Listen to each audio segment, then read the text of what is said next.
Well, there you go, folks. It's Radio FM 88 Australia, and you're coming through on Facebook, YouTube, Spotify, iHeartRadio, Amazon, Google, Apple. And so without further ado, you can see the poster, you see the name, the guy's from Australia, and my co-host, of course, is in the UK, and it's a good morning for our co-host in the UK. Well, good morning, everyone, and welcome to Dreaming the New Dream. And today it's the 24th of August, 2023, and the clock is moving fast over this side of the world, and the nights are starting to draw in. But anyway, without further ado, it's our great pleasure to welcome David Dawes, a long-time friend since I came to Australia. So welcome, David, and thank you so much for being our guest of the show this week. My absolute pleasure, Andrena and Jeff. Thank you both so much for having me as a part of your wonderful show tonight. I'm very much looking forward to it, and it has been a long time. It has, yeah. So I was trying to work out when I first came into contact with you, and I think it was about 2010, 2011, and I know I went to a flower reading party with some girls. I had no idea what, and they said, bring a flower. So I came along with my flower, and we had to put it in a bag, and we had to put a number on. And then you appeared, and you came, you gave off all these readings, which was amazing. So obviously you tuned into the person holding the energy of that flower. And I just thought it was great fun. And I know we had you round at the house further down the track. Yeah. But you've been on such an incredible journey, and you are a showman. You bring such fun and laughter to everybody, and your jokes and the antics that you get up to. I mean, sometimes I'm going to Carol, oh my God, let me read this and listen to this about David. Thank you. But honestly, I know you've got such a following, and I know you're well loved and well respected. So I'm thankful that you've taken the time to come on board, if you like. So, darling, that's lovely. What a lovely intro. That's so kind. And that I know you're in an old cottage, but that looks like you're sat on a high chair on a throne. It's a throne. I'm a queen. It's a throne. I forgot to put the crown on. Yeah. I was looking at my picture on the screen. I thought, oh my God, it looks like I'm on King Charles' throne. So true. Oh, dear idea. Anyway, so I got a feeling this show could be running over a bit, but that's not a problem.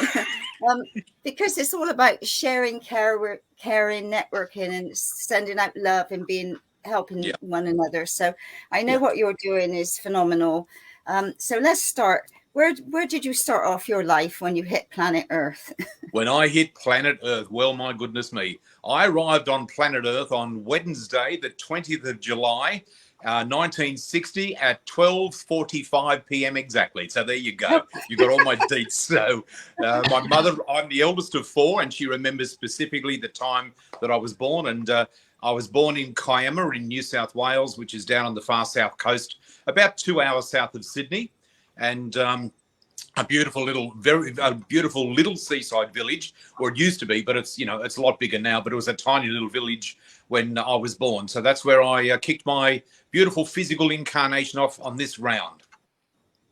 Right. Okay. So just start with your steps in life that have brought you to where you are now. The highs and the lows, and sure. Whatever you'd like to share. Thank you. Was anybody in your family psychic in any way, shape or form? No, they're psycho. I'm psychic. That says it all. I'm the only sane one. And I'm psychic. No, it's so funny. To answer your question, honey, I'm the eldest of four, and we are very, very close-knit. I'm from a very loving, close-knit family, which is great. Very sad we lost Dad exactly 3 years ago. He passed very suddenly at the age of 82. Mum is almost 85 and she's kicking along marvellously. And as I said, I'm the oldest of four. Now, to pick up on your question about how this all started for me, I have no proof of this, but I'll walk you through something. And it's a common theme that I've discovered through the course of life when I've read autobiographies and stories about the psychics and mediums. When I was 6 years of age, I actually had quite a major accident at Mum and Dad's house, at our house that Mum and Dad has just built. I fell off the back veranda and landed headfirst on the footpath down below because they hadn't yet installed a little fence thing. And I landed on my head and I split my head right down the middle of the top. Oh my God. And they rushed me to hospital. I think I had 22 stitches. The doctor could not believe that I didn't fracture my skull, but I didn't.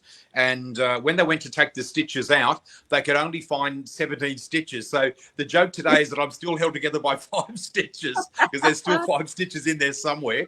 Now, do you know what? This is interesting because, I mean, I fully recovered. I've been fine ever since.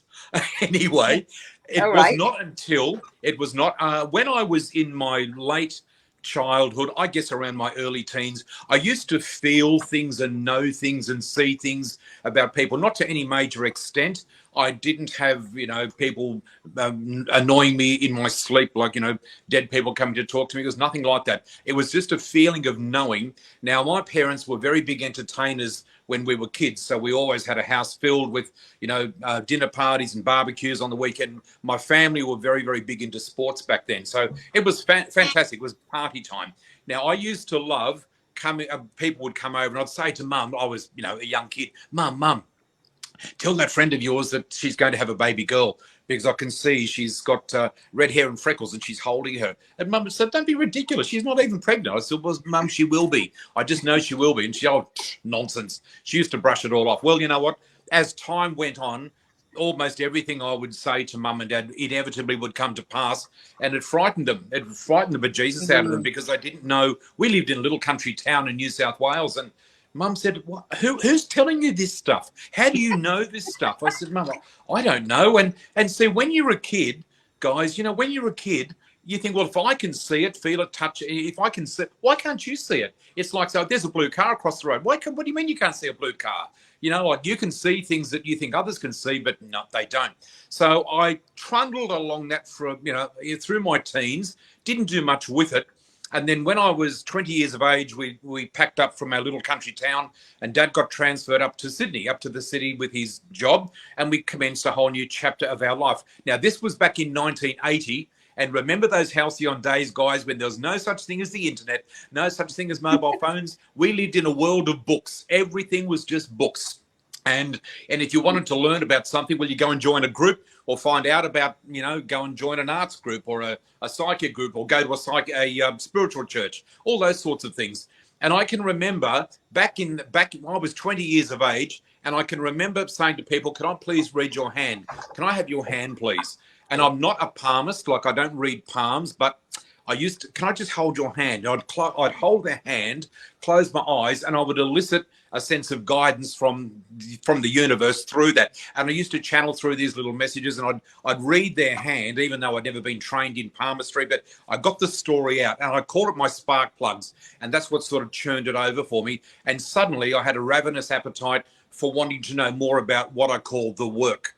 And then every now and again, I'd say, oh, can I have your hand? I'll do your little reading. It was nothing major, it was nothing.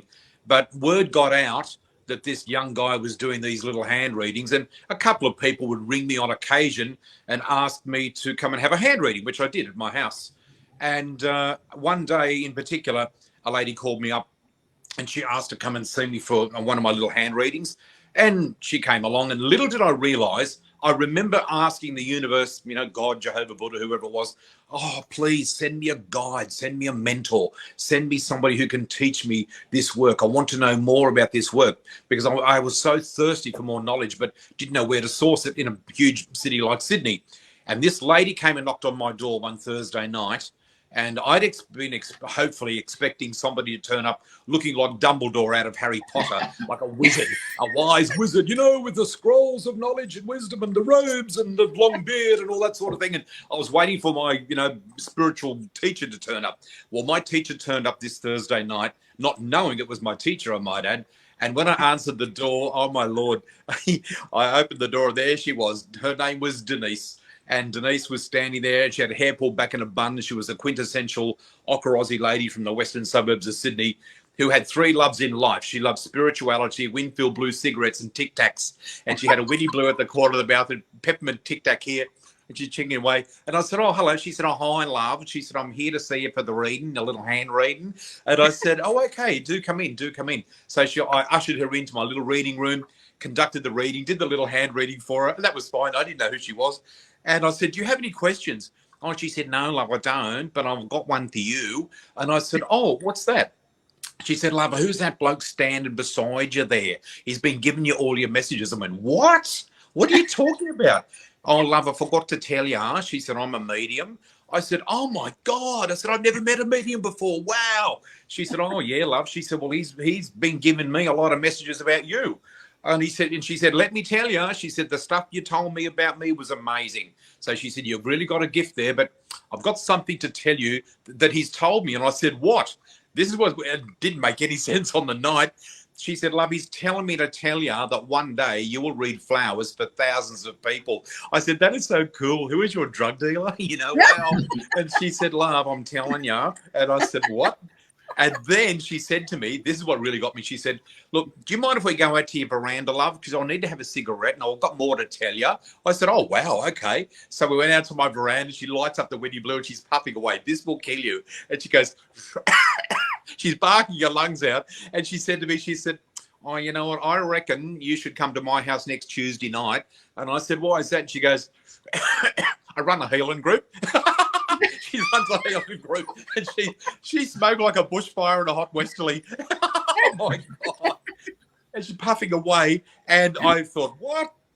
I was looking around for the hidden camera, but I thought, well, I'll go over and see what this crazy lady's about. And she said, I teach people how to do readings and flower readings. We do some healing. There was never a G on the end of the words. So it was always short. And it was just beautiful. She was gorgeous. And I went over to her house the following Tuesday and a group of people sitting in the room all had flowers in bags and we all had to choose a bag. And I said, what do I have to do? Oh, love, she said, just pull the flower out of the bag and look at it, focus on it, hold up your third eye, and it'll give you messages. It'll tell you things. And I said, oh, okay. Then, of course, I did all this. And she said, you'll get messages. She said, it'll talk to you. Well, it never said a bloody word to me. I got nothing. And I said, honey, I'm sorry. I said, look, thanks anyway. I didn't get any messages. And I said, but look, it's been lovely to meet you. And thank you for inviting me. And she said, well, love, I'll see you next Tuesday. And I said, why? She said, well, love, I'd like to be your mentor. If you're interested, I can teach you. OMG, that lady, her house every Tuesday night for about the next 2.5 years became my church. What she taught me back in those wonderful days was phenomenal. All jokes aside, I mean, unfortunately, she wasn't the healthiest lady. She died at the age of 61, I think, from the Winnie Blues. I think they got to her. But my God, she was a trance medium, and she taught us, our little group, so very much. And there are those days. Now, that brings me to the point, and I'll let you ask another question in a tick. I was only a couple of weeks after I met her. She asked me to pop in and have a coffee with her. She said, oh, come around. Come and have a coffee, love. So I'm sitting there in her kitchen having a coffee. You'll never believe what she said. We're sitting there and she's got the Winnie Blue happening and she's drinking the coffee and she's sort of looking at me curiously like this. I said, is everything all right? She said, love, it is, but can I ask you something? Not something, it was something. Can I ask you something? And I said, what's that? She said, your head's all buggered. And I said, what? She said, your head's all buggered. You buggered your head up. I said, I don't know what you're talking about. She said, well, I'm looking at you, love. I'm looking at you, and all your energy's buggered at the top. What have you done to your head? I said, I've done nothing. And she said, well, you better think about it because something's wrong. You're okay, but it's not all there. And I said, oh, my God. I said, I remember maybe when I was 6 years of age. And she said, what happened? And I told her the story about falling off the veranda, splitting my head open. And she said, sweetheart, little do you realize that was the day you cracked your crown chakra open. And there's your connection. There's your divine connection to the universe. And I have since read biographies over the years where a lot of psychics, mediums, not all of them, but a lot of them suffered head trauma. And after the head trauma, it opened up their third eye. Yeah. Wow. Incredible. So, that was a long answer to your question. I forgot what my question was now. Tell us a little bit about your journey. Then don't dare ask another question. Oh well, I knew it'd be entertaining. So, because if I think about some of this, or I don't know, there's so many stories. I mean, obviously the one that jumps to mind is like when you used to live down Surfers Paradise and you had your lovely abode down there, and then now you've suddenly gone to Tasmania, and how you packed up everything. So how about sharing how that all came about? Because I know you had a lovely spot down on Surfers there. Yes. Yeah. Yes. Well, this comes into a little bit from the spiritual, psychic side of things, more or less into the energy of working with the universe and the law of attraction, because this has all come to me, in the last, 15, 20 years, like understanding much about how this beautiful work works. The picture that Jeff has just put up on the screen, that was my beautiful apartment right in Surfers Paradise, 2 blocks back from one of the world's most famous beaches. That was very, very lovely. And that was the dining room looking out onto all the buildings down in Broadbeach. Now, I'll tell you a little bit of a backstory before we get into the apartment. I'm 63 years of age now. When I was 49, I went through the horrors of hell, as a lot of people do. I call it my dark night of the soul, and I lost absolutely everything, to my name. And I remember one day I looked into my wallet and I had $49 left in my wallet. At the age of 49, I had no car, no home, everything had been lost. I had been married for 20 years to a beautiful lady. Our married life came to an end and we settled very amicably, and her and I, thankfully, are tremendous friends to this day. We have a beautiful daughter who's now married with a beautiful family of her own, and the girls live in Sydney. So that's an aside. But for me personally, I just crashed, crumbled, lost everything. Thankfully, this all happened after the divorce. So after the divorce was settled, it wasn't the divorce that caused me to go through this. I got caught up in the GFC, some really bad investments, and everything was, I lost everything: the car, the home, the money, everything. I was left with the clothes on my back. And I can remember thinking, my God, this is it. I've got nothing. There's nothing I can do now. And I remember one Monday morning, a friend of mine down in Currumbin, her name was Diana. We'd befriended each other, and I just broke down one day and told her what had happened to me. And she said, "Oh my God, where are you going to live?" I said, "I've got no idea, honey. I've given up." She said, "Well, I want you to come. I've got a spare room in my lovely apartment down near Currumbin Beach. You'll come and stay with me for as long as you need to." Long story short, I was with Diana for just exactly 1 year. But in that, just not long after I moved in with her, I remember walking over to Currumbin Beach one Monday morning, a stunning day. The water was like a sheet of glass, blue sky, sunshine. It was just like a postcard day. And I walked right up to the end of the beach where there was nobody, and I lied down there and I bawled my eyes out. I cried and cried, and I just surrendered. I said to the universe, "I've had enough. This is it. I just can't cope with this anymore. You better throw me a bone. You better throw me something." I didn't know what it would be because I lost my business that I had back then. I didn't want to. When I say didn't want, I thought, well, I'm unemployable because I've been self-employed for so many years, and my business had gone. So I just didn't know what I was going to do. I was spiraling. So basically, Diana, my lovely friend, she hosted a flower party for me because she said, "Sweetheart, well, I just need to try and get you back up on your feet somehow. And if we have a little flower party, it'll give you a little bit of cash to start yourself off." And I said, "Oh, okay then," begrudgingly. And I jokingly said to her, I said, "Honey, that's very nice of you, but I said, I think the bank has repossessed that gift as well. Everything else is gone. I don't think I'm psychic. I haven't done flower readings for a long time." Anyway, long story short, she hosted a little flower party for me. I think it was 2009, 2010. 2010. She hosted a flower party one Thursday night, and after that flower party, I think 3 ladies asked for my card, and they booked a little flower party for me. And can you believe I did not stop working from that night? Now, when I say that, I don't mean that I was booked out every single night. I was not.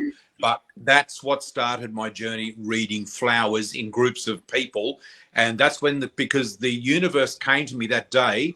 And I forgot to tell you, when I was crying my eyes out, they showed me an image of a birthday candle in my mind with a flame on it. And the message came through and said, "Keep your eye on the flame. It's going to turn into a bushfire." And I had no idea what that meant, but obviously that's what they were sort of alluding to. And I didn't realise. I thought, well, look, I'll read a few flowers and do a few parties until I figure out what I want to do, what I need to do. And you know what? Little did I realize I was aligned with my calling.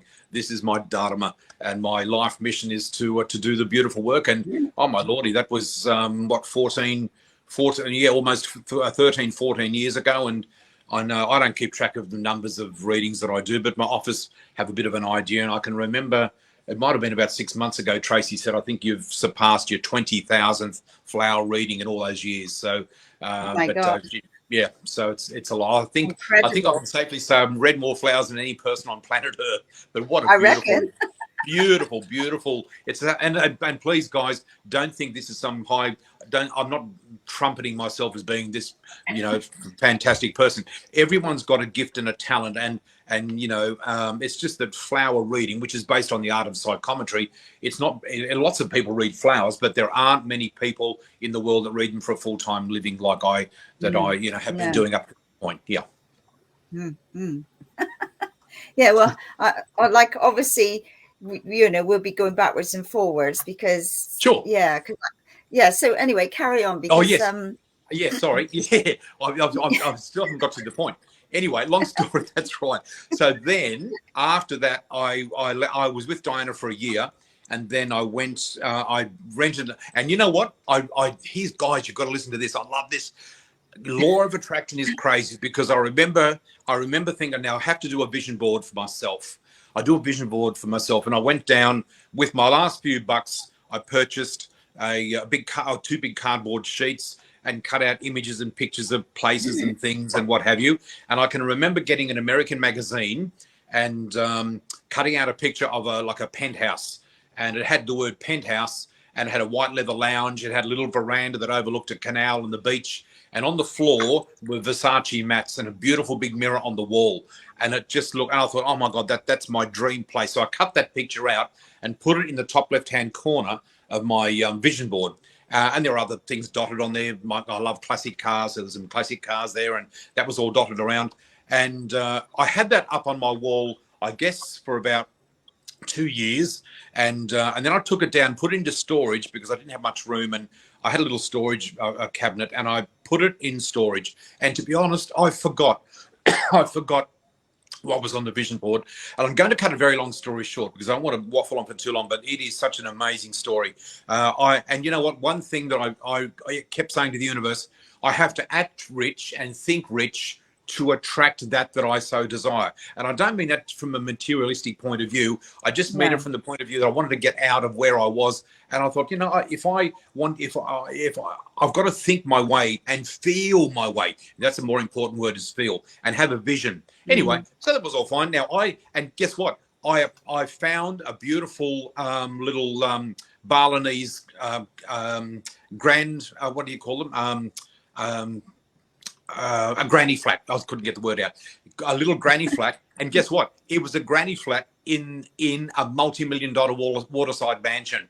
So I said to the universe, I want to act and think rich. Well, they said, well, there you go.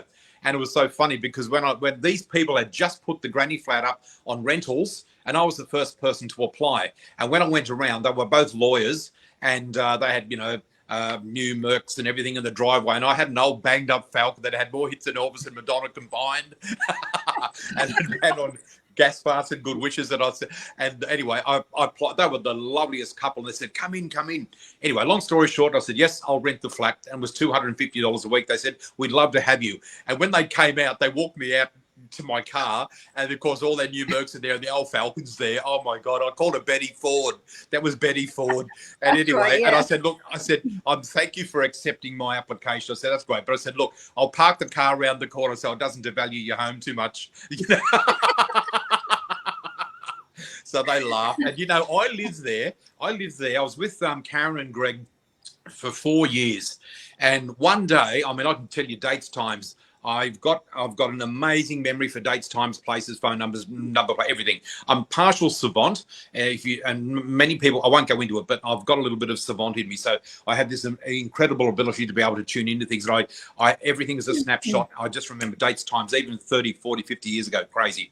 Anyway, on the 30th September 2014, it was a Tuesday, and I think it was about 2:30 in the afternoon. And this lady came to see me for reading. Long story short, she came to see me, and she said, I don't know why I'm here, but my friend said I had to be here. I said, well, honey, do you want a reading or not? She said, well, not really, but let's have a chat. Long story short, we had a fabulous chat, and she said, I really love your company. She said, how about you come over to my place for lunch? I'd love to have you over for lunch. I said, oh, that'd be fantastic. Her name was Vicky. So about a month later, went over to her place in Surfers Paradise, and she opened up, invited me into her beautiful apartment. I was blown away. And long story short, she said, I told her what had happened in my life, how I'd lost everything. And now this lady was a very, very wealthy lady. She owned properties everywhere. She was single, and she was a bit of a property investor, and that's where she made all the money. When I told her my story, she said, well, where would you like to live? David, just dream for a minute. Where would you like to live? And I said, oh, I'd like a nice apartment and blah, blah, blah. She said, whereabouts and what type of apartment? And I sat there and I looked around. I said, honey, do you know what? To be honest, this is beautiful where you're living. This is stunning. I'd love something just like this. She said, well, you can have it. I said, well, isn't that lovely? Thank you, darling. That's lovely. I'd love it too. But I said, I haven't got 2 bob to my name. I said, no way. Oh, she said, don't worry about that. I said, really? And she said, no. She said, yeah. I said, honey, well, unlike you, I said, I need the bank. The bank will laugh at me. I said, up until I lost everything, I had a AAA credit rating with the bank until the GFC hit, and I lost everything. Because prior to this life, I had a very, very successful life, and Lisa, my ex-wife, and I travel the world, and we had we had beautiful new Mercedes cars, new homes in Sydney, had it all, but lost it all as well. So I was accustomed to having nice things in life and having a good life. And Vicky said to me, and I'll never forget, she picks up the serviette, she goes, hang on a minute, and she dotted her mouth, and she said, let's pour the bubbles, and she pulls over this whiteboard. She said, just give me some idea about figures, what you earn and how much you pay in tax, went through all that. And she said, let me just work out how much it would cost for you to live here. And I said, well, this is a fruitless exercise. So we went through the whole exercise, fruitless, but I thought, just go through it. Completely, no, whatever. And at the end of it, she went, brr, brr, brr, and she turned the calculator around and pushed it to me. And she said, see that? That's how much it's going to cost you to live here a week. And I said, well, honey, yeah. And she said, it's a little bit more than what you're paying now. I said, yeah, it is. And she said, but you know what? She said, why don't you take a leap of faith and do it? And I said, but Vicky, the bank is going to laugh at me. I've got some money saved up, but I don't have enough for a deposit on your place. And oh my God, you'll never believe what happened then. She leant forward. She said, sweetheart, you don't need the bank. I will be your bank. I said, what do you mean you'll be my bank? She said, I will provide vendor finance for you, and I'll only charge you 0.5% more than what the bank's charging. And you can move in next week and we'll do a rent buyback agreement. And I said, are you serious? Are you serious? She said, sweetheart, if you want, and she said, and if you want it furnished exactly as it is, you can purchase it fully furnished. We'll work out a special price for you. Tag that on. And I said, but Vicky, where are you going to live? And she said, sweetie, I own 5 apartments in this building. I'll just move into another one and renovate it. And do you know what? I burst into tears. I just burst into tears. She come up behind me, put her arm around me.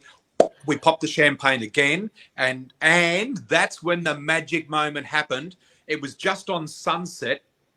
I took a photo. I said, can I please take a photo of my lovely new apartment? She said, yes, you can. And I blasted it out on Facebook. Oh, my freaking God, guess what? I wish I had the picture to show you. Look at the apartment here. You can see the picture.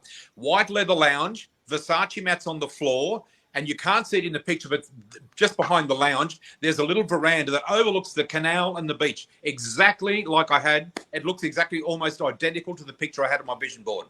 Unbelievable. Unbelievable. And to add even more magic to it, and she said, David, I'll give you 2 weeks to cooling off period to think about it. I said, honey, can you make it 2 minutes?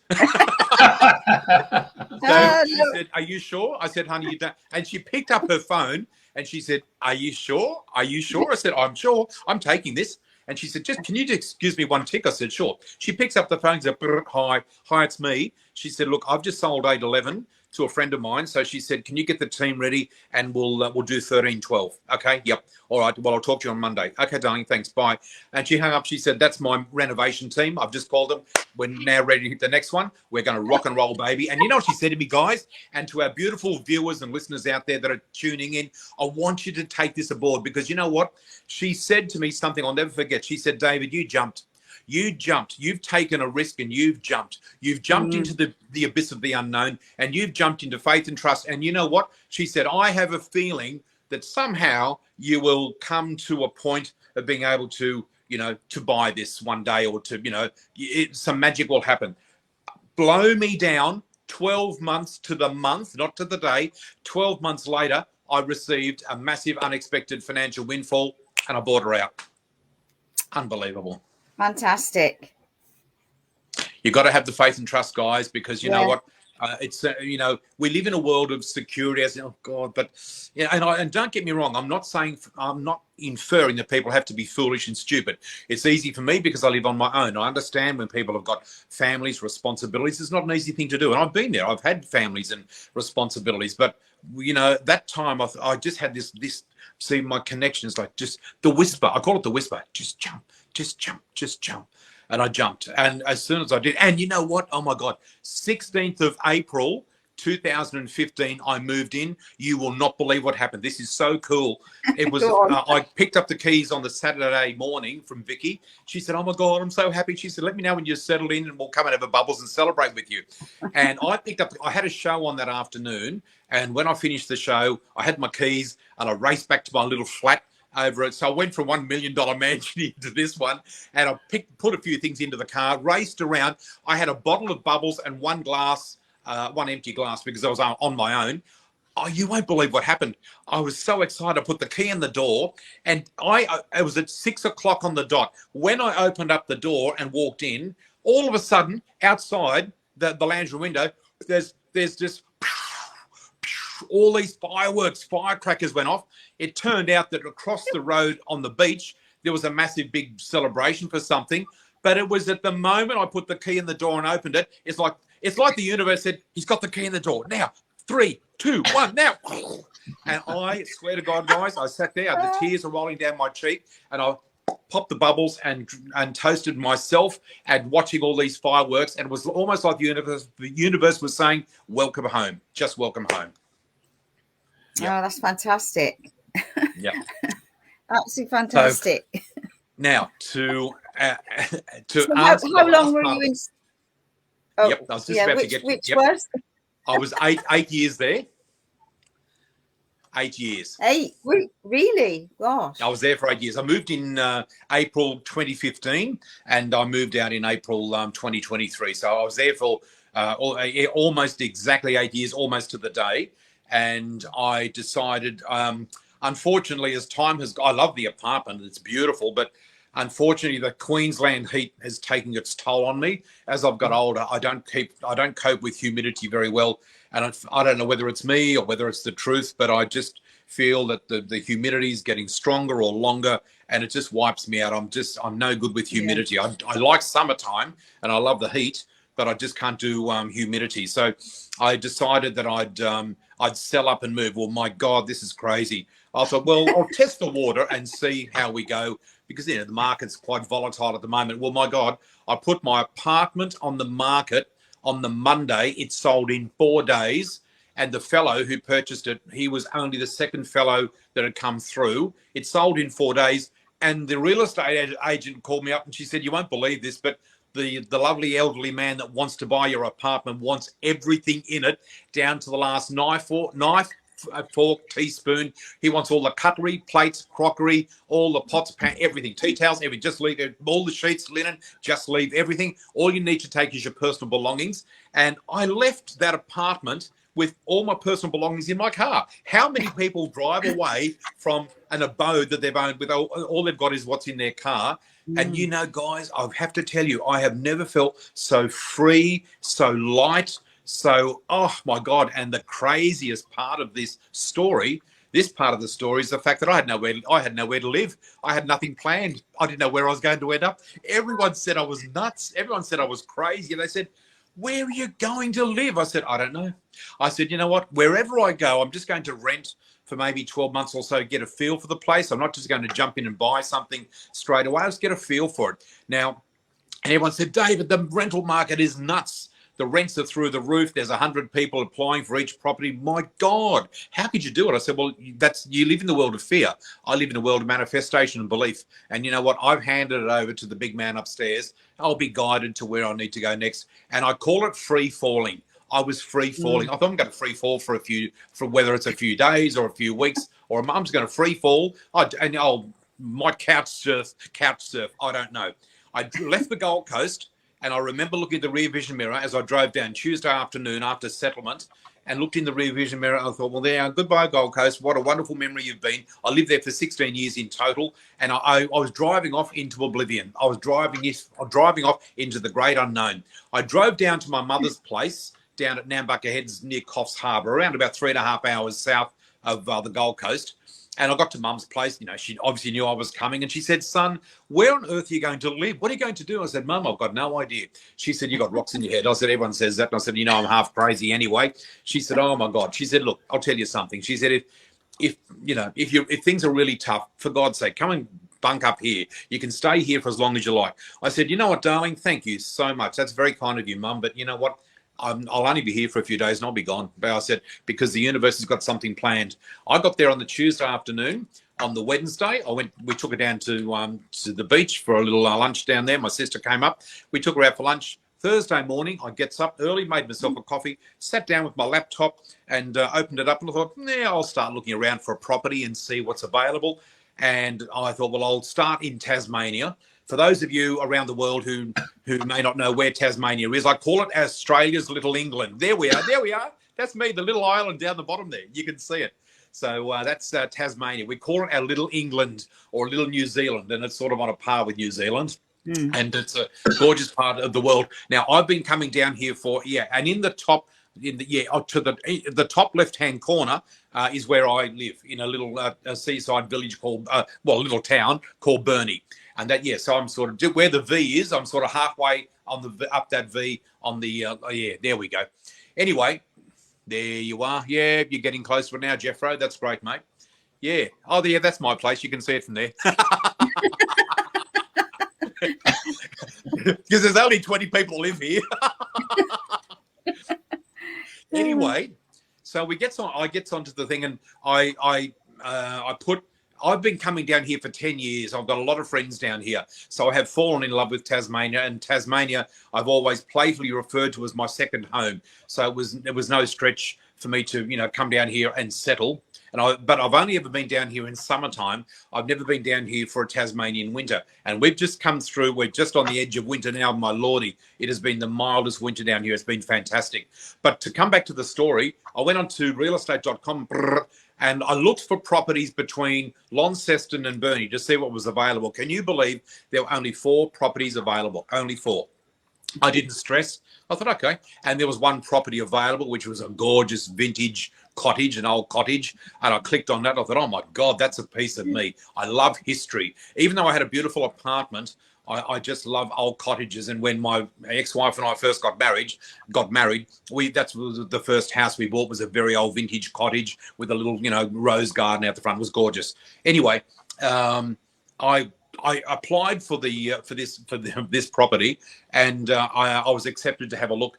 And I explained to the real estate. I said, look, I can't actually get down there for a viewing because I'm way up on the other side of the mainland, and it's too far to come. A 3 or 4 hour flight just to have a look through a house. Oh well, don't worry, we'll get the owners to do a little video call with you, and they'll walk you through. So we arranged that for the next day. And they came on screen, hi guys, and they walked me through this beautiful, beautiful home. And I thought, oh, well, they'll do this with everybody. And then Lynn and Titch, who are my landlords, they said, oh, David, there's this feature, there's that feature. Oh, and you will love this and you will love that. I said, what do you mean I will love? Are you telling me I've got the property? Oh, yes, this is yours.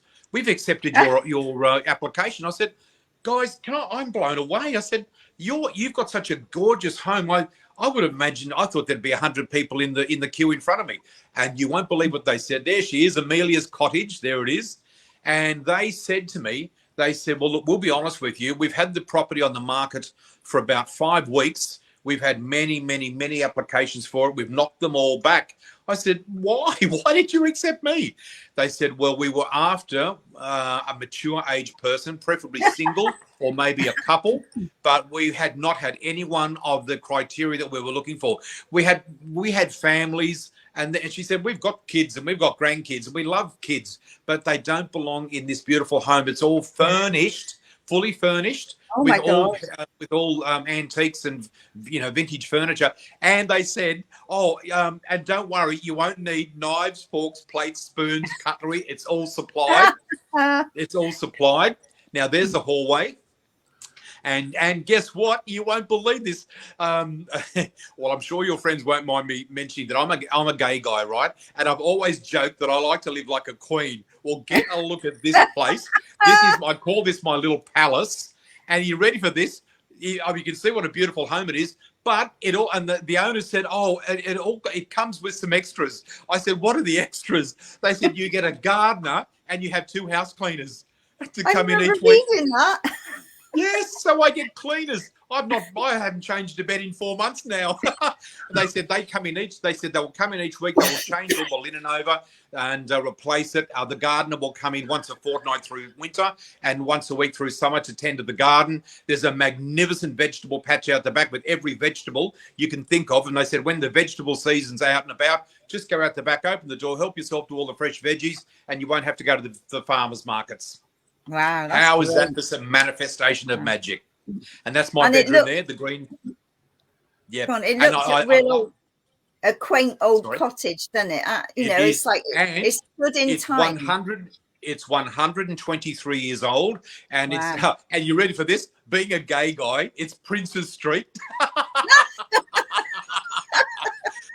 So I live in Princess Street, and it runs off Queen Street, and at the top of the street is Crown Street. So I live between the Queen and the Crown.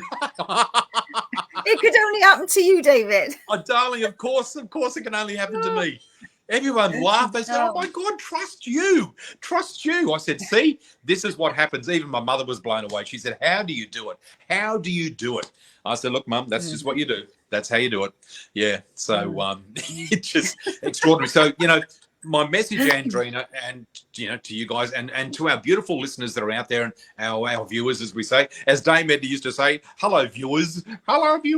So to all of you folks that are watching, my big message in all of this, in spite of all the rubbish that's going on in the world, and we are besieged with it, we understand this. We're in the midst of a spiritual war, and we know this. This is spiritual warfare. But at no stage should any of us take our eye off the ball and take our eye off the magic and not believe that the magic's out there and not believe that the magic can't step in and work for any single one of you. I am no more gifted, talented and skilled than any of you, and none. My ability to be able to tune into the universe and to be able to channel and do my messages does not mean that I have a special connection to God. I don't have a special direct line to him, nothing. I have worked and honed and polished my skills. I've been through the hard yards. I've been through the terrors, the horrors, as lots of us do. But I can always remember thinking to myself, in spite of what I've won and lost and got along the way, thank God I've always had my health. I've always had my health. Because, when you've got your health, you can rebuild your life at any stage of your life and do anything you want if you've got good health. So I have to be, that's what I say to people, be mindful of your thoughts and your actions and what you carry with you. Because when you align with that you love to do and you're in alignment and in attunement with the universe, nothing and no one can stop you, and you will virtually never get sick in your life. I went to the doctor just recently just to get a referral because I've got a little bit of a dingy knee, and I just wanted to get it scanned to see, what was going on down there. And you've just got to get a referral to the doctor. Now this was down in Burnie. I don't have a doctor. I haven't had a doctor forever. But I had to go to one of those medical centres, and the doctor said, if you don't mind me asking, can I just check your blood pressure, stick you up in the hoist and give you a quick look over? I said, yeah. So he did that. And the first question he asked me, guys, he said, how old are you now? I said, I'm 63. And he said, what sort of medication are you on? And I said, what do you mean? For what? He said, what sort of medication are you on? I said, I'm not on medication. He said, you don't take any tablets of any sort? I said, no. He said, oh, okay. Oh, he said, well, good for you. He said, let me take your blood pressure. He took my blood pressure. It was 119/79. He nearly fell off the chair and he went, what? I said, what's wrong with my blood pressure? He said, nothing. He said, you've got the blood pressure of an 18-year-old boy. What the hell? He said, what do you do? I said, you wouldn't want to know what I do. And I told him what I did. And you know what he said to me? He said, okay, enough. He said, I don't know what you do. I don't want to know what you do. I don't understand what you do, but don't you dare change what you do, because he said, mate, I'm a doctor and I'm on blood pressure tablets. I said, well, mate, you need to come do some training with me. Yeah. Well, yeah, it's like being in alignment, isn't it? And I always say to people that with your health, you cannot go into a health shop and say, please, can I have £25 worth of health this week? You know, that's right. I love that.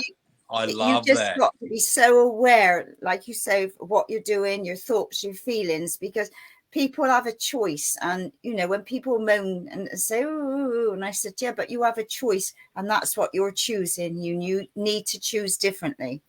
Correct. That's exactly right. And do you know, I always bring in the word disease, because a lot of people, you know, everyone knows what the word disease is. But I often ask people, have you ever broken the word up? Dis-ease. Yeah. And they go, oh, okay. I said, because pay attention to what you're saying. Pay attention to your words. Pay attention to your activity. Pay attention to your thoughts. How do you feel? Because remember, when things are not in alignment, we are holding and carrying a dis-ease vibration in our being. And people aren't even aware of that. And they wonder why suddenly, boom, they get sick one day, because they've been carrying the pressure and the stress of life and situations in their body for so long, the body can't handle it anymore. Not realizing it all started with a dis-ease thought, vibration, words, and thinking. But the opposite to do you know what the opposite of dis-ease is? Go on. At ease. What was that? Dis-ease, at ease. Oh, at ease, right. Yeah. Dis-ease, at ease. I said, guys, when I go to bed every single night, before I close my eyes, I think to myself, I do a quick scan of the day. Who did I meet? Who did I work with online? Who did I train? Who did I meet down the street? And oh my gosh, that was in good terms. But if there's ever been a time where, and there has been, you know, where something didn't go right, or there's been a drama, I address that situation. I have to put that to bed before I go to bed.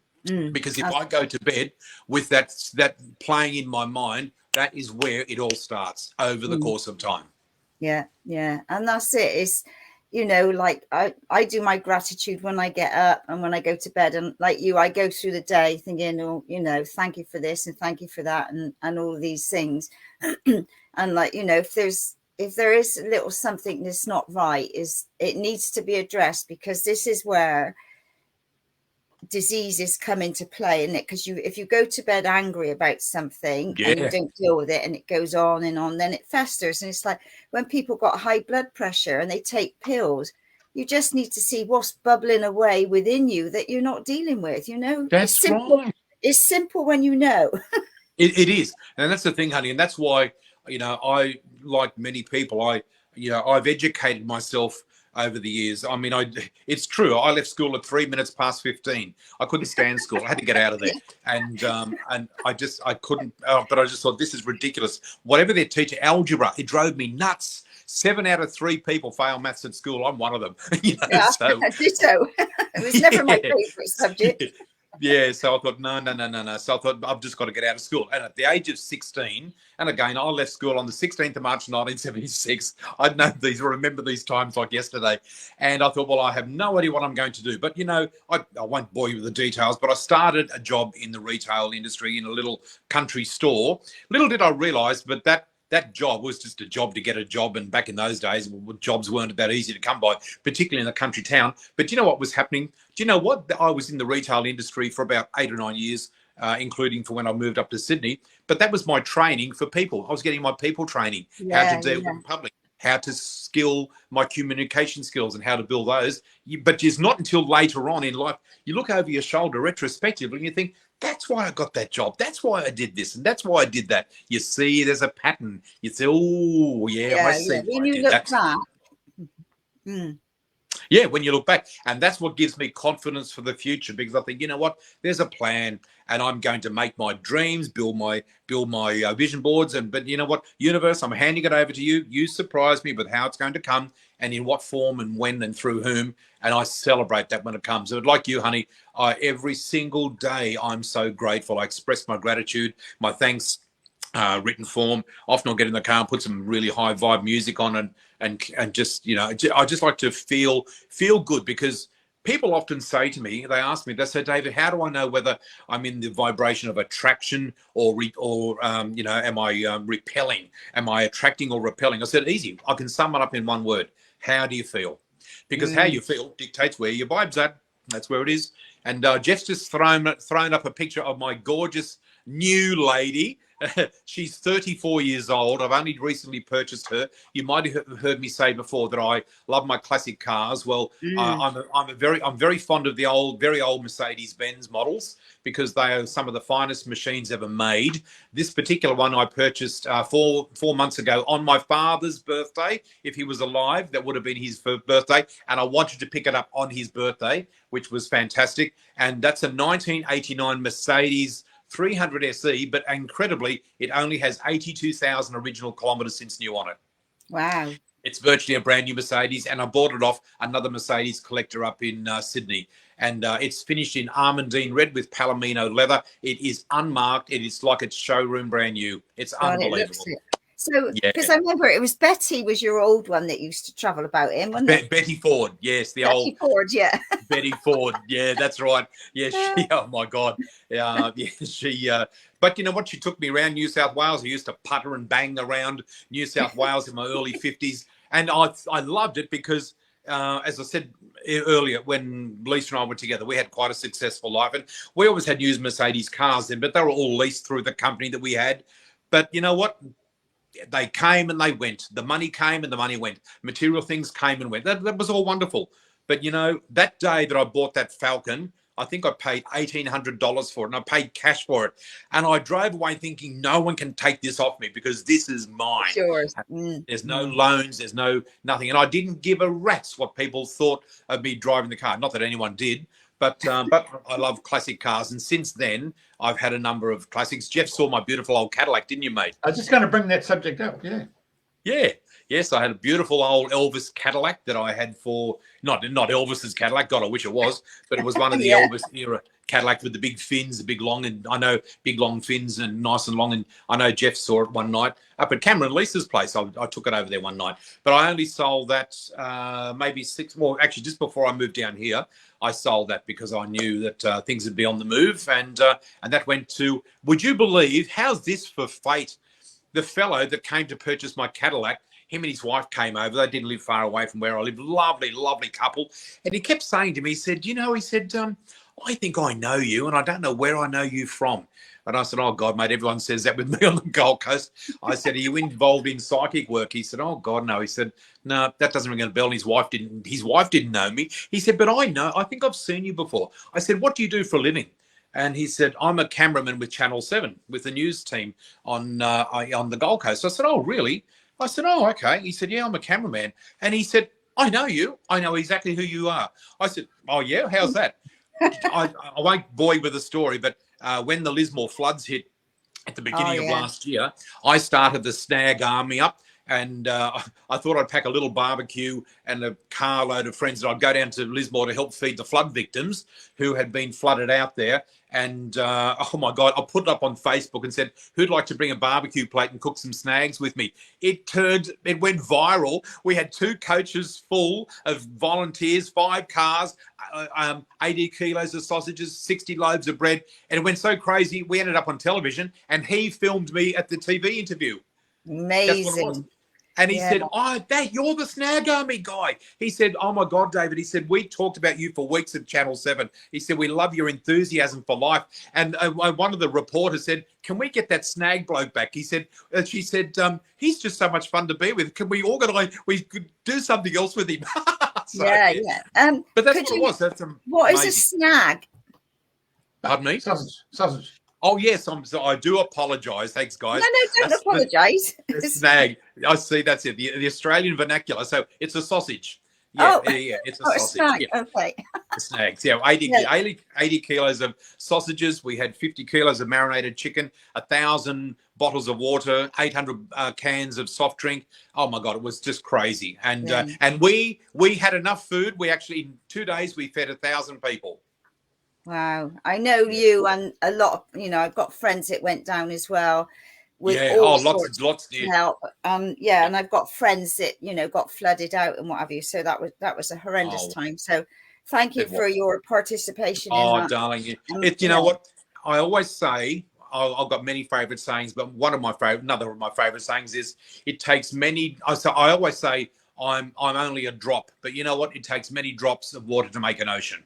And we all come together. It's a big ocean, Yeah, On my own, I'm a little drop, but you know what? Let's bring it all together, and that's what creates the whole body of water. It's beautiful. Yeah. Because I know there's been like a great divide on lots of different issues, and I say to people, but at the end of the day, if you had a fire next door, an emergency, where would you go? You'd go straight to your neighbors for help, Yeah. But anyway, we won't be down that road. I know. Yeah. So, right, where else would we like to go with this? Vision boards. David, there's a backstory to that. There's a backstory with David there, because there's a woman in the Lismore Council who tried to stop them from coming back again. Yeah, that's right. Horrendous.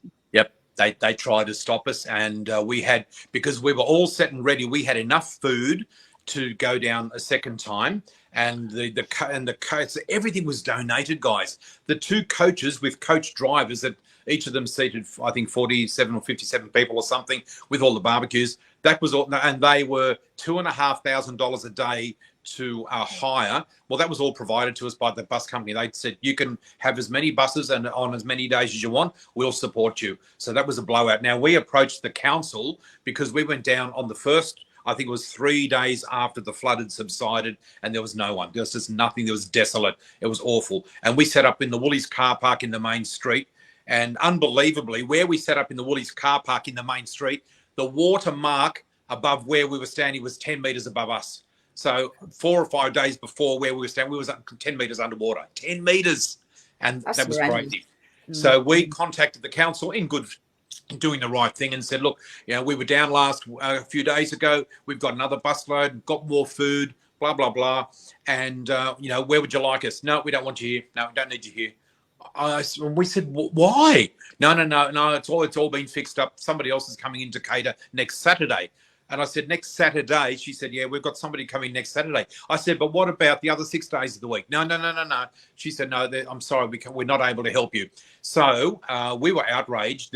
We had a little mini committee we'd set up. So we got onto another councillor. His name was Big Rob, who was part of Lismore Council. He was furious when we contacted him and told him what had happened. He said, well, if my council won't allow you into town, I'll put you into contact with the mayor of Coracai, which is another little town down the road from Lismore that had been wiped out. He's a good mate of mine. Give him a ring. He will welcome you guys with open arms.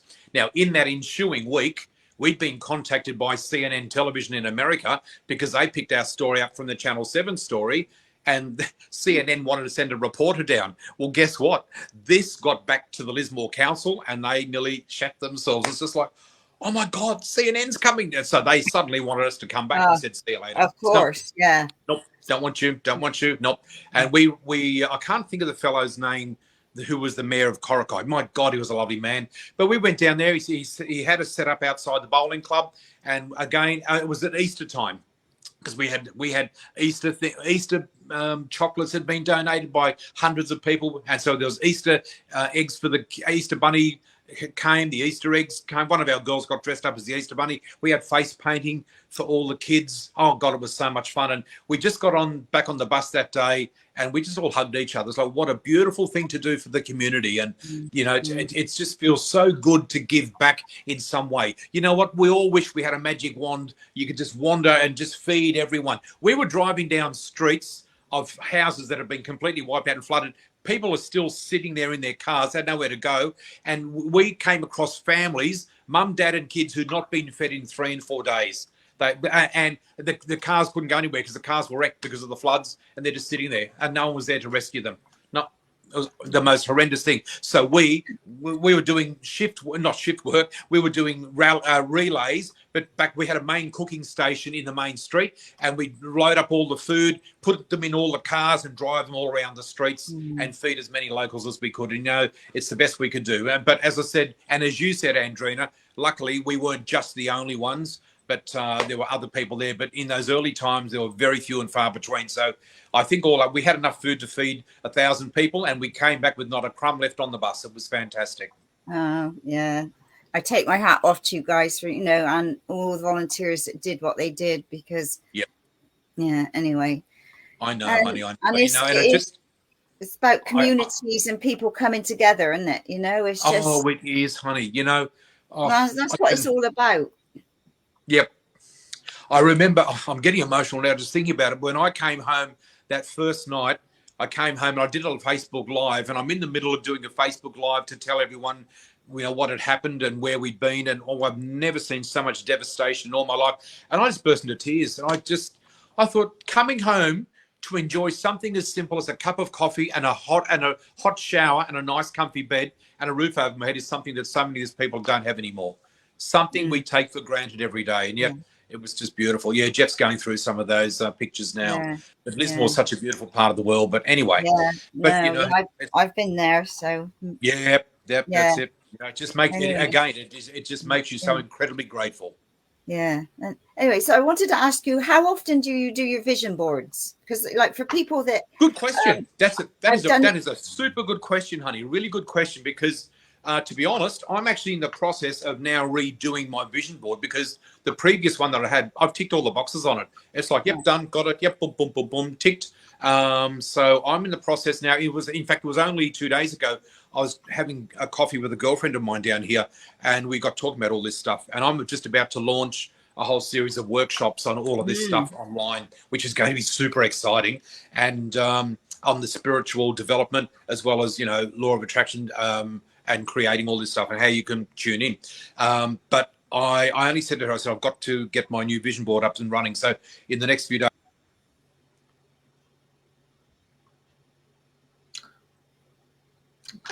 There he is. What's happening there? Yeah. I don't know. Hang on.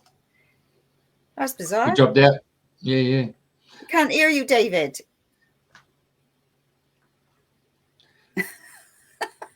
No. Hey, Dave. How are we going to do that? How do we get on?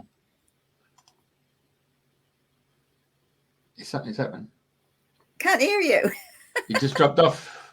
Can you hear us? Dropped off? Nobody's working here.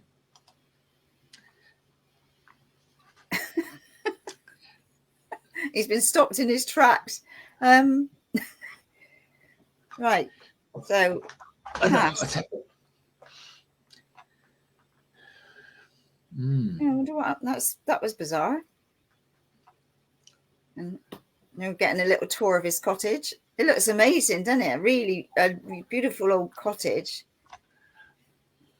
How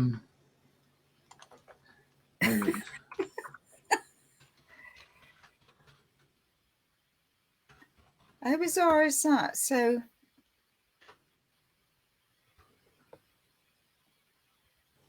I don't know if you can you hear us, David? Just nod your head if you can hear us. Can you hear us, David? David, can you hear us? He's lost his audio.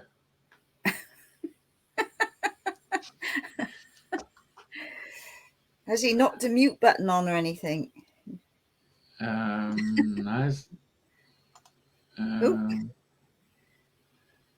Let's have a look. Does he know about? Can he see the chat group? I've sent him a private message. Right. Can you hear me, David? He dropped out and then he came back. Yeah.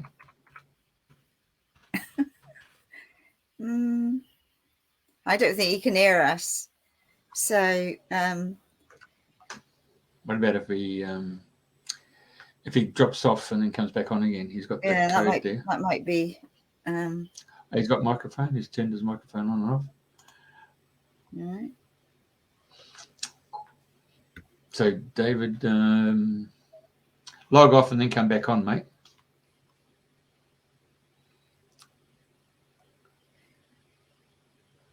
Ring. Get on the phone.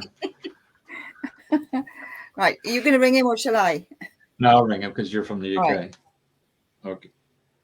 Let's see if I got his phone. Oh yeah, first. of course. This is what happens when you go live. This is all part of life manifestation here. What were you on? Vision boards. Yeah. What are we visualizing now? David Laws. Let's see what we got here, David. Hang on, he's written it down. I'll call back. Yeah, okay. We've never had this before. Oh dear, never a dull moment, eh? Oh. Hey, you're going to log back on now? Mate, what the hell? What's going on? You dropped off. It went off, and then you come back within 10 seconds. So you must have visioned something. Oh my God! Mate, can we go back on? Yeah, of course. You got the connection there. People can listen to you. I've got you on the mobile phone, so listen. Yeah, don't swear. I'll do it again. Yeah. I can't believe that. Oh, far out. Okay. Yeah, I can hear Jeff and Andrena, but I can't hear David. Okay, that's comes Right, through. okay. This must have been my reception dropped out. Far out. I'm so sorry, mate. No, we're all good here. Goodness me. Okay. That's funny. I've just had a card drop off of my little sign over here.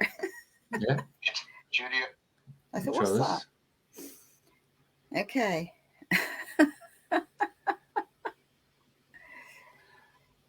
Okay, there's no visual. And let's see what has he got.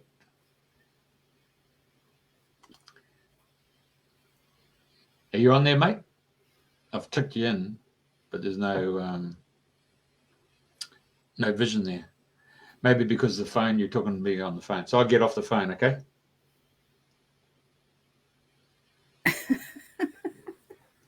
Okay. Oh dear. Yeah, no, well, we were on vision boards, and for a lot of people, I've done vision boards over the years. I can't say I've ticked off everything, but some of the things I've ticked off. And what I was going to ask David was, like, how often does he do, for those of us that hadn't ticked off everyone, would he do a newer one? So that was going to be my question regarding vision boards. So, okay. And then Andrew Feasy was asking what's David's favorite flower of all things.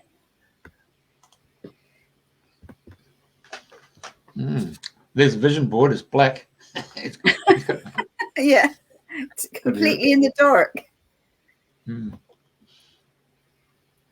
Right. Let's kick him out, and then he can come back again.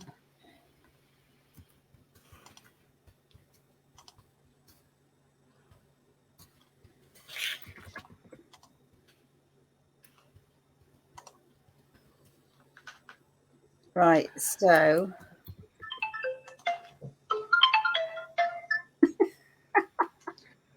yeah, mate. Hi, mate. I could see and hear you clearly, but you couldn't see and hear me. No, you're black as black. I know, but I could see you and hear you like I was before. Oh, is that right? Yeah, that's what I was trying to say. Hello, guys. I can see and hear you, but because you were asking me about the vision boards, but you obviously couldn't hear me. yeah. God almighty. Oh, far out. Now we're getting all the smart comments coming through now. Yeah. Oh, God, I'm so sorry. No. Everybody's... We're talking about vision boards. So, I mean, there's a story within a story here. Well, the big story of the story, Jeff, is that the psychic didn't see this coming. Let me try it again, mate. Oh, my God. This is crazy. Now, the thing is that you're on the phone, and then you might have to come off the phone to be able to go back on. Yeah. Oh, yes. Okay. Let me try that. Okay. Switch off. Okay. Otherwise, what we can do is just have the phone, and then you can just be audio. Yeah. But we've done a good hour anyway of him sharing some of his stories. Oh dear. So I know that he's going to do workshops. He was sharing when I spoke to him yesterday that he's got different workshops where he's going to teach people how to tune in and psychic abilities and all sorts of that. So yeah, so that's going to be interesting. So yeah, right. Because I said to him yesterday, he said, I don't use Instagram. But anyway, hello. Hello. Can you hear me? Yeah. Yep, you can hear me and see me. Yeah. Oh, my God. I just said to Jeff, guys, I said, not even the psychic saw this coming. No, we could hear you. Everybody heard it. I had the phone come did. through. Yeah, so, I mean, the bottom line was you could have been doing it as an audio. It's okay. Yeah. Fantastic when you're live and you got the visual aspect to it. Yeah. I don't know. I have no idea. It must have just had a glitch or the system's had a brain fart or something. I don't know, but I'm so sorry, guys. But thanks for hanging with us. It's not a problem. It's live, and anything's possible. So don't worry about it. That's true. That's right. Well, yeah, that's it. That's the drama when you do things live. It's the risk, I guess. Yeah, and then, okay. It's real. There's no exactly. airs and grace here. That's right. What you get. Absolutely, I love it. Raw and real, uncut. Exactly. Yeah, no rehearsals here. No rehearsal, honey. Nope, that's right. A great metaphor for life, isn't it, Andrena? Oh God, no. Don't perfect it. Just jump in and do it, and it'll perfect itself through the course of time. Yeah. Even if Now, it doesn't make sense. So let's go back to your vision board, which went absolutely black and blank. I think that was the universe saying this is what he's got on his board at the moment, nothing. Yeah. So what I was going to ask is I've done vision boards and I've got one in the bedroom and it's sort of half done and it's been half done for a little while, probably over a year or more. So I haven't, I've ticked off some of the things, but not all of them. So what is your thoughts on, is it time to start a brand new one from where I am now? Or do I add to the one that's not fulfilled its my expectations? Well, see, that's a good point, because here is the trick and here is the challenge, I guess, because what you had on your first vision board that hasn't come to pass, you might be thinking, well, I've had this lovely house on there. I've had this, nothing's happened. So maybe I'll just scrub the board and do another one. How do we know that you are not just about to land into that your next big vision, but the universe says, we're just about ready. And you go, no, don't want it. No, scrubbed it. Oh, okay. And the universe steps back and says, well, I can't help you because, all right, what have you got on next? What's the next thing? And you'll put on your next item or items, whatever they may be, and you'll start working, the universe will start working towards that. And that's why, and I'm only speaking through my experience, guys, in the sense that I didn't have dates when this would happen. When I put my penthouse picture up on my vision board, from the day that was August 2009, and I moved into my apartment on the 16th of April 2014. So that was 5 years, just under 5 years. But I didn't put on the vision board. I'll leave my cottage up. I'll leave my cottage up on my vision board. Sure. Yeah, that's right. If you want to. But the good thing is, but hypothetically, let's use the other side of the equation. Let's say that halfway through, you ticking off all of your dreams, you might one day you think, you know what, I've got a beautiful little cottage on there, but I don't think I want that anymore. I think I'd like a nice apartment in London. Good. Put a new vision board or change the photo, and your energy and the universe's energy will be focused towards that. But again, don't worry about when, how, or even if it will manifest. It will come to pass in time. And the same applies for when you write your lists out, because I'm very big on writing out a list to the universe. I call it my list writing, and I teach people how to write your list to correlate with your vision board. So what you've got on your board, put that in writing as well. Because, when we take the time to write down our visions and our dreams, on paper, put them in a little vision book. I always say to people that, and this is the way I've been taught over the years myself, all teachers need a teacher. I've been taught that what happens is that's the same as going into a contract with the universe. You're going into a written contract. A lot of people say, oh, Dave, that sounds good, but I've got all my dreams and visions up here. I know exactly what I want. Now, I'm not inferring and saying that that will never come to pass. So I know people manifest things like that. But there's something magical about when you take the time to put pen to paper or put picture to board or do both. Because to me, I think, well, look, why not add fuel to the fire and do as much as you can that's going to really bring that energy in and the magic in? Because when it starts to unfold, it is crazy. Hey, did you see what happened on my Facebook the other day? The picture, oh my God, you should go back and have a look at my Facebook. It was about 2 weeks ago. A friend of mine sent me, she came to one of my manifestation classes last year. I won't tell you her name because I'll keep it private, but she came to one of my manifestation classes last year, and I helped her structure her lists and her vision board. And that was probably, I think that was about October last year. Guess what? She just won the lottery. Oh, yeah. Yeah. Yeah, I did see that actually. Yes. Yeah. Well, everything, she won the Sunshine Coast Lottery, which included a car, gold bullion, $111,000 in cash, overseas holidays, whole kit caboodle. Everything she had written down was on that list. And so that's why I say to people, don't worry or don't overthink about how this is going to come to you. It will come to you in some way. But again, I'd like to also reiterate, this doesn't always and only apply to material things. You might wish to manifest a new relationship, a new job, a new business. It doesn't have to be something material. Manifestation can be many things, but it's important to realize that we've got to work with our vibration and bring it up. There. Oh, thanks, Jeffro. There you go. And oh no, that wasn't the story. Not that one. No, it's what you're going to be manifesting. That's the one I'm manifesting. Jeff's just put up a story, guys, and says, Bernie man wins $30 million. Well, I've just moved to Bernie, so I put a little joke up about it the other day. So this guy apparently only lives up the road from me.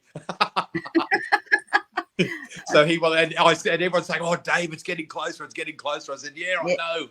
I just love it. Yeah. So, and that photo there, that I love that photo. My sister took that photo, and you'll never believe when that was. That was at daybreak on the morning of my 60th birthday. Really? Yep, down at Mum's place at Coffs Harbour. Isn't it gorgeous? It's beautiful. Just beautiful. Yeah. Yeah. Yeah. So it was. She's a professional photographer, and that was just the other day. But there's some of the shows. It's Peter Williams, my good mate Peter Williams. Peter is one of the top mediums in Australia. Have you met Peter, Jeff? I can't say I have, actually. Wow. Peter is, for those of you that may have heard of John Edward, who's one of the world's top psychic mediums. He's in America. Yeah. Well, I'm certainly not, impugning John's work in any way, shape or form. But let me tell you, Peter is one of the finest and most accurate mediums I've ever experienced in my life. And as you can see in that photo, Peter and I have done lots of shows together over the years down at the Currumbin RSL Club. Yeah, good old Currumbin RSL. We'd always have around somewhere between 250, 300 people come along, and my God, we work well together. We love to, razz the crowds up and give them some fun. And it's interesting for people to see how I read a flower anonymously and using psychometry and getting all the messages from spirit my way. And then Peter comes on and brings in your dear departed loved ones who've passed over and bring them through. So it's just beautiful. And particularly to see two men working together is, it's quite a rare thing to see in this work. Yeah. Fabulous. Yeah. Fabulous. But now, darling, coming back to your question about how often we should do a vision board, there really is no specific time frame on how long it should be. And it's not like universe says, well, give it 2 years, and if things haven't worked out, throw it out and do another one. It's like the universe says, look, we're bloody busy. We've got a lot on our plate. We can't bring everything to everyone, so you missed out. It doesn't work like that. No, it doesn't work like that. But I just say to people, just how you feel. One day you might think, oh, you know what? I think I'll just throw the vision board away and start off afresh. Well, you can do that. There's no rules to this. But just remember, what you put out to the universe is what you are going to attract at some stage, and you don't know through what means or through whom or when or why or what have you. And that's part of the mystery and magic of it. That's what I really love, you know. Yeah. Fantastic. Yeah. Wow.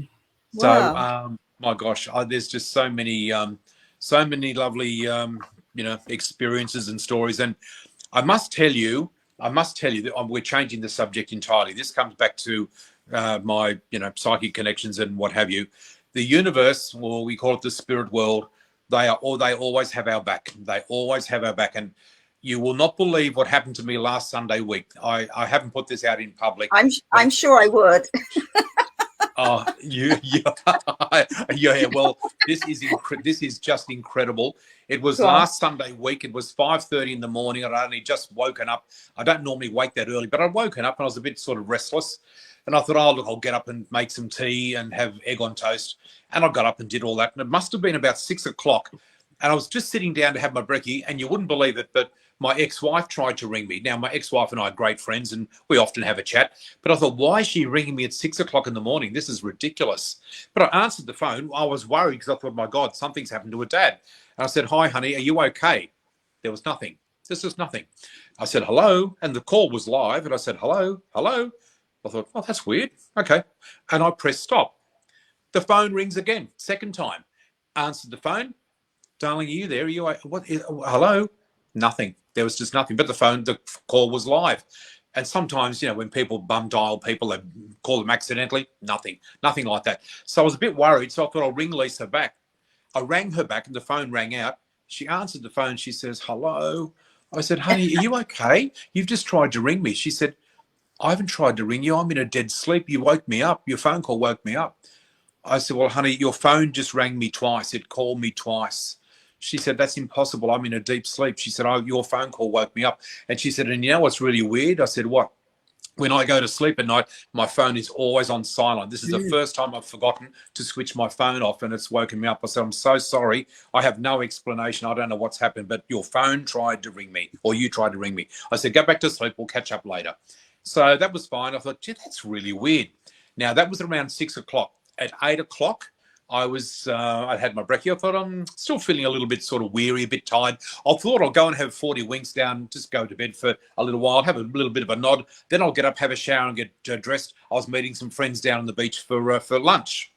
I went to bed. Within 5 minutes, I'd fallen into that zone of half asleep and half awake, and you would not believe it. One of my very dear friends who passed away last year, suddenly at the age of 57, appeared in my room. He is as clear as you guys are. I was in such shock. I said, Paul.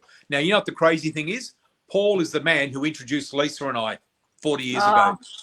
Really? Now, Lisa and Paul were like brother and sister, and Paul's eldest brother is my best mate, Glenn. Now, Glenn and his wife, Joanne, live in Canberra, and Glenn and I speak probably once a week. We've been best friends for 40 years. Best man at each other's wedding. We're just like brothers. And I said, Paul, what do you do? Oh, my God. And then telepathically, he said to me, he was glowing. He looked fabulous. He looked so young. And he just said telepathically, he just said two things. He said, he will be fine, and I am here. That's all he said. And then he was gone. I said, Paul, who's going to be fine? What are you talking about? And I got out of bed and I was just buzzing. The hair is standing up my arms. I thought, Paul was here. Oh, my God, Paul was just here. And he said, he'll be fine. At 10:30, I texted Glenn, my best mate, his brother. I texted Glenn. I said, Glenn, mate, when you're up and about, can you please call me? I really need to talk to you, but it's not urgent, but I really need to talk to you. Didn't hear from him all day, and I called Lisa in the afternoon, told her what had happened. She was completely blown away that her bestie had come in to me and given me the message. And she said, have you spoken to Glenn? And I said, no, I'm waiting for him to call. Oh, she said, let me know how you get on. Now, Glenn rang me on Friday, the following night, on the Monday night at 8 o'clock. He said, oh, hi, mate, I'm so sorry I couldn't get to you yesterday. Is everything all right? I said, mate, everything's fine. I said, I just don't know how to tell you this. But I said, look, because he knows what I do for a living. I said, are you open to receive a message from the spirit world? He said, oh, of course I am. But who from and what is it? I said, mate, you won't believe this. And I walked him through the story that his brother had come into the room and I said, Paul, he just said to me, he'll be fine. Glenn just broke down in tears and just cried. I said, mate, oh my God, are you okay? And he just said, mate, yesterday morning I was out walking with Joanne around our property, and he said, I had a major seizure and I was rushed to Canberra Hospital. Wow. That's what it was. Yeah. So his brother came in 2 hours before it happened and told me he'll be fine. And that's what it was. So amazing. That's incredible. Mm. Oop. Yeah, incredible. What a story. My gosh. You can't hear me. David, are you? Well, there was a blip. David was sharing a story. There was a blip, and now he's blipped off. Well, you can do the audio. You can ring on the phone, or yeah. Well, maybe we're coming to a close. Okay. Yeah. So let him ring David, and then we'll put him on audio.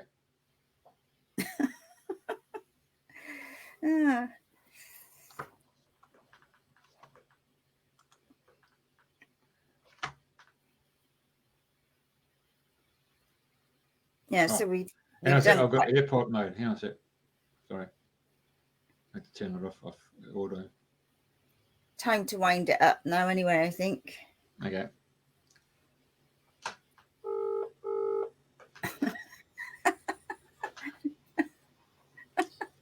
Hello. Yeah, everybody can hear you, so it's okay. It's audio. I just had it on airport mode, so I had to take it off. Oh, okay. Okay. Can they hear me now? Yeah. Yep. Oh, okay, right. Do you want me to go back on camera? Your call, or we can just wind it up, whatever you feel comfortable with. Okay, well, I'll see if we can go on just so that I can wind it up. I'd like to say goodbye to everyone if I can. So Okay, let's do that then. here we go. Okay. Thanks, mate. All right. There you go. Oh dear. Right. That's what happened. There was a beep and then he disappeared. Oh, hello. Hello, can you hear me? Oh, yeah. Honey, I'm a psychic, and I'll also appear with the pool.